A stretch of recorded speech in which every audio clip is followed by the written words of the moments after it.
Ouers en opvoeders, het jy al gedink, ag, maar dis net 'n kinderstorie. Hoekom moet ek bekommerd wees dat my kind hierdie storie of hierdie video kyk?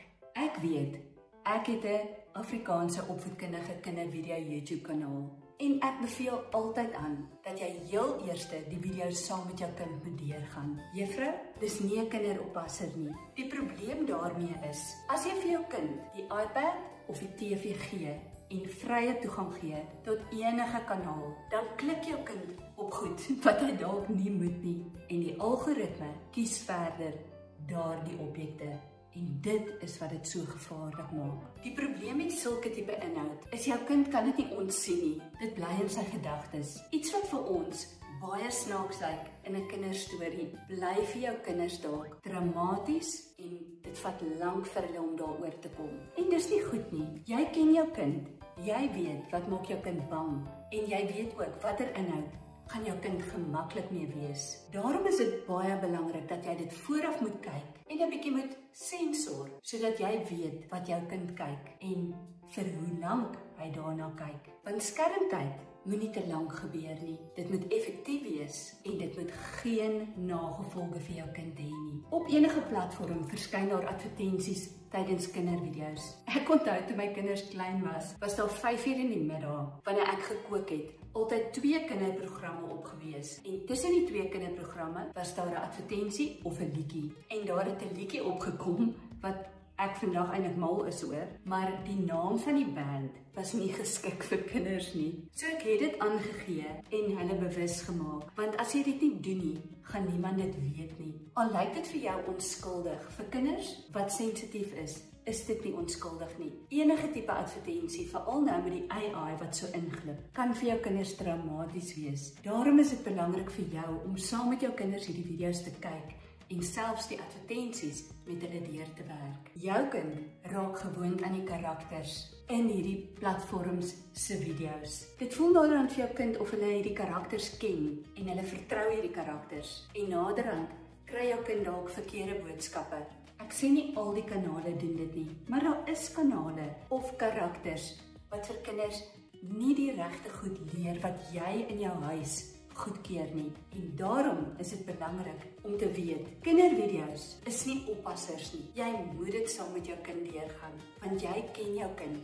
Juffrou in jou klas, jy weet wat is toelaatbaar en wat sal die ouers hou daarvan vir jou om vir die kinders te wys. Skermtyd kan voordele inhou, maar dit kan ook maak dat jou kind passief is. En kinders sal ure voor 'n skerm sit as jy hulle nie keer nie. Veral sekere tipe persoonlikheid kinders sit langer voor 'n skerm. Daarom is dit belangrik dat jy sekere reëls in plek het, veral vir jou jong kind. Te veel skermtyd lei daartoe dat jou kind passief is. Sy liggaampie kry geen oefeninge nie. As niemand hierdie gewoonte kontroleer nie, bly dit passiewe skermtyd en nie 'n leergeleentheid nie. Jong kinders kan nog nie onderskei tussen wat is werklik en wat is fantasie nie.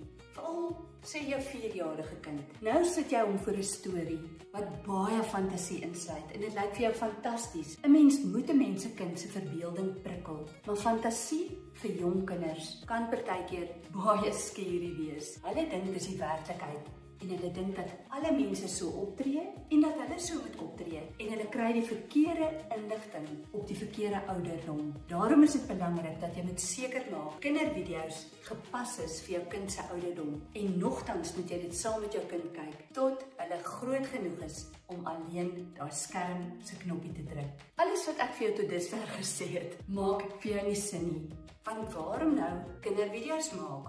Waarom kindervideo's vir jou kind laat kyk? Kom ek gee vir jou redes hoekom dit so belangrik is om tegnologie en kindervideo's wel vir jou kind te wys en dit 'n positiewe ervaring te maak vir jou, juffrou, mamma en enige ouderdom kind. Ek praat gewoonlik op my kanaal meer met ouers en onderwysers van jong kinders. Maar soms geld hierdie reëls vir ouer kinders en vir tieners ook. Wanneer jy vir jou kind enige leermateriaal wys, is dit belangrik om te stop en te vra, wat het nou hier gebeur?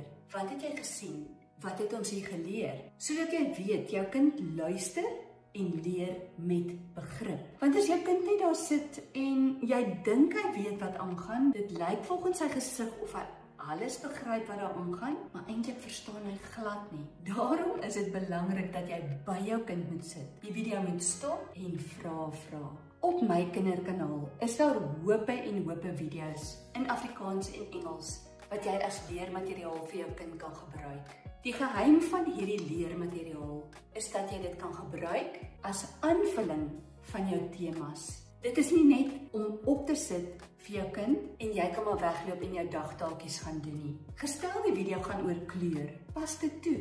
Stop die video, sê vir jou kind, wys vir my 3 rooi voorwerpe in ons klaskamer. Het jy al 'n pink roos gesien? Het jy hom al geruik? Gebruik die video's interaktief en nie passief nie. En daarom sê ek weer eens, jy moet die video's saam met jou kind kyk, sodat jy weet hoe om dit te kan gebruik vir effektiewe, interaktiewe leermateriaal. Jy sal sien, op ons kanaal het ons baie leesvideo's, wiskunde video's, wat daar klanke gelees word, of syfers erken word, woorde gelees word, sinne gelees word. 'n Baie goeie en effektiewe manier is om die video se klank af te sit en jou eie stem te gebruik, terwyl die woorde gelees word, of die sinne gelees word. Jou kind, juffrou of mamma, ken jou stem.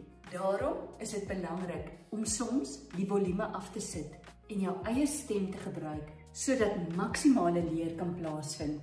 Effektief en nie passief nie. Navorsing wys dat enige visuele materiaal wat jy in die klaskamer vir die kinders wys, saam met gesprek en saam met herhaling, die mees effektiefste kan wees. Passiewe leer, deur net die knoppie te druk en vir jou kind te sê, kyk die video, werk nie altyd nie. Kom ons sê sommer nou reguit vir mekaar. Ja, ek het 'n YouTube kanaal, maar geen opvoedkundige kindervideo is 'n baba-oppasser nie. Uit en klaar.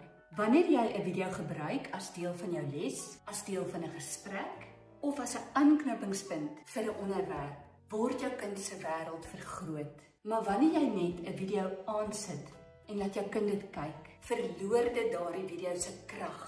En dit word maar net nog iets om die tyd om te kry. Kinders onthou nie altyd wat hulle gesien het nie. Hulle onthou soms die beelde wat hulle ongemaklik laat voel het. Dit wel, maar kinders onthou die tye wat hulle saam met jou spandeer het. En as hulle saam met jou opvoedkundige video kyk en lekker tye hê, lekker lag en effektief leer, dan gaan daai memory altyd by hulle bly. En daai video het dan sy effektiwiteit bereik waarvoor hy gemaak is. So wees teenwoordig. Kyk saam met jou kind opvoedkundige kindervideo's op enige platform. Moenie vir jou kind alleen reggee op enige sosiale platform nie. Maak nie saak watter ouderdom hy is nie. Jy ken jou kind en jy weet wanneer kan hy watter dinge en watter scenario's hanteer. Maak kindervideo's betekenisvol, interaktief en dat dit memories bou. Juffrou en mamma, jy is jou kind se grootste leermeester. Opvoedkundige kindervideo's is slegs 'n instrument in jou hand. Ja, gebruik dit, maar gebruik dit op die regte manier. Ek hoop hierdie het jou gehelp om te weet, geen video is 'n oppasser nie. Jy is die een wat die knoppie druk en die mag het om vir jou kind wêrelde oop te maak, deurdat jy opvoedkundige kindervideo's op die regte manier gebruik in jou klaskamer en tuis.